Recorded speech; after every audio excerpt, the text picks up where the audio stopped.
yonent yàlla Muhammad sallallahu alayhi wa sallama wax nañu ci xadis boo xamante ne ñëw na ci Buxaari ñëw na ci Muslim ñu jëlee ko ci saxaabi bi ñuy wax Nu'man ibnu Bashir radiyallahu anhu mu ne yonent bi sallallahu alayhi wa sallam nee na alxalaalu bayinun walxaraamu bayinun wa baynahuma umurun mushtabihat ba keroog xadis bi di jeex. yonent bi sallallahu alayhi wa sallam mu ne lu xaraam leeralal nañ leen ko lu dagan itam leeralal nañ leen ko. boo demee ci alquran yàlla mu ngi wax naan wa qad fassala lakum ma xarama alaykum yàlla leeralal na leen li nga xam ne moom moo xaraam ci yéen.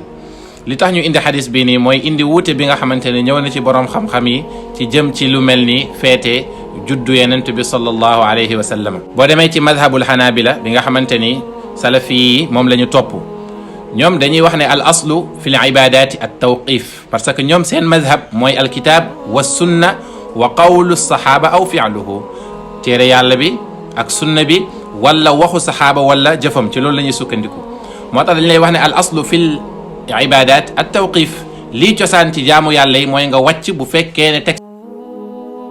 donc ñoom lépp lu yenent bi sallallahu alayhi wa sallam defut saxaaba yi defuñ ko ñoom dañ koy dugal ci bidaa parce que bokkul ci seen mabadi yi nga xamante ne moom la ñuy jëlee seeni shariatul islam. beneen bi tamit dañ lay wax ne alkitaabu wa sunna ala fahmi salafil umma mooy dañuy jëlee alquran ak sunna waaye ci compréhension wu saxaaba yi ak taabii yi. lii ku ko dégg tamit da ngay xam ne lu yenu maanaa la te itam lu muccal sa diine la moo tax madhab boobu noonu lu propagé wu la ci adduna bi. donc képp koo xamante ne dangaa def loo xamante ne dafa ñëw ginnaaw yenent bi sallallahu alayhi wasallam te yenent bi defu ko saxaaba yi defu ko nga tuddee ko jaamu yàlla lu ci gën a bëri ci ñoom dañ lay tuddee ne bidaa la ndax loolu mooy seen madhab. waaye nag madhabul jumhur mooy li nga xamante ne moom moo gën a bëri ci xanafiya ak malikiya ak shafiiya mooy alkitaabu wa sunna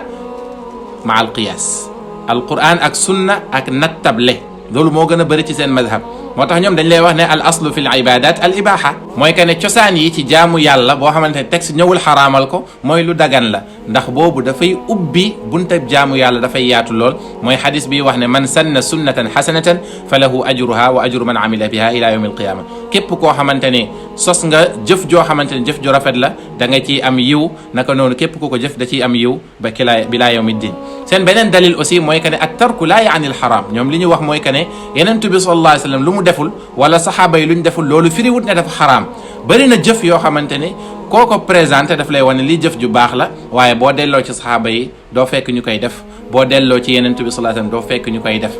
ixtilaaf bi uute bi fii la nekk kon ku nekk ci ñoom na xam ne moroomam am na dalil boo xamante ne moom lay daliloo ci jëf ji muy jëf. léegi nag ñi nga xamante ne dañuy gàmmu bu fekkee ne dañoo sukkandiku ci madhabul jumhur mooy qiyaas mën nañu qiyaas seen jëf ji mooy que ne yenent bi sallallahu alayhi wa sallam dafa doon màggal bésu juddoom ci di ko woor bañ ko laajee lu tax nga koy woor mu ne zaaka yawmun wulidtu fiihi bés boobu noonu ci laa gane àdduna ñu qiyaas ne bés bi gane àdduna maanaam maanaawu gane àdduna bi dafa am solo ba yenent bi di ko woor. bu fekkee ne nit ki dem na nag ba am leneen lu ëpp koor pour def ko ñoom ñu qiyaas ne mbir mi lu dagan la ndax bu ñu xoolee xukm bi mu ngi fi illa bi moo ngi fi parce que bu ñuy qiyaas il faut ñu am xukm mooy atte mbir mi waaye ñu am illa mooy cause bi nga xamante ni ñoom ñoo ko bokk. kon ngal la jarul nooneel parce que kii màggal juddu yenent bi sallallahu alayhi wasallam mbëggeelu yenent bi rek ko ci yóbbee ki nga xamante ni tamit dafa ne du ko màggal mbëggeelu yenent bi sallallahu alayhi wasallam moo ko ci yóbbee parce que dafa jàpp ne mbëggeelam mooy mu def li yenent bi sallallahu alayhi wasallam defoon kese mu yem ci leneen lu dul loolu mu tegee ko boor. keneen tamit dafa jàpp ne yenent bi sallallahu alayhi wasallam daan na ko defee autrement man itam ma ñëw ma def ko ci façon boo xamante ni sharia terewu ko. dafa am benn mag fii nii muy Seydi El Hadji Malick radiyallahu anhu dafa doon woy mu ne ala azimu layla al wiladati xisbatan ida lam yakun naxwa al xaraami udulu mu ne mu ngeen a màggal guddig yenent bi sallallahu alayhi wasallam bu fekkee ne amul dara lu xaraam lu ci nekk. kon yàlla wax na ci alquran qul bi fadlillahi wa bi rahmatihi fa bi dalika falyafrahu huwa xayrun mimma yajmaun mu ne ngëneelu yàlla muy diin al islam ak yërmandeem muy yenent bi sallallahu alayhi wasallam la shakka fihi mu ne na ngeen bégee ci loolu na ngeen bégee ci loolu te loolu moo gën ci lépp lu ngeen mënti daje. kon nit ñi daje pour loolu noonu te am na ay adilla je pense que amul jarul nooneel jarul xuloo nit ki ñëw itam ne la loolu noonu bidaa la jarul xuloo xam nga bu baax fi mu ko teg te dara texul mu teg ko fa lu dul mbëggeelu yenent bi sallallahu alayhi wasallam. yàlla nañu yàlla nangul ñu ñëpp ki koy màggal ak ki ko màggalul yëpp yàlla na yàlla nangul te defal ñu ngërmandeem moom tabaraka wa taala ak ngërmande yenent bi sallallahu alayhi wasallam.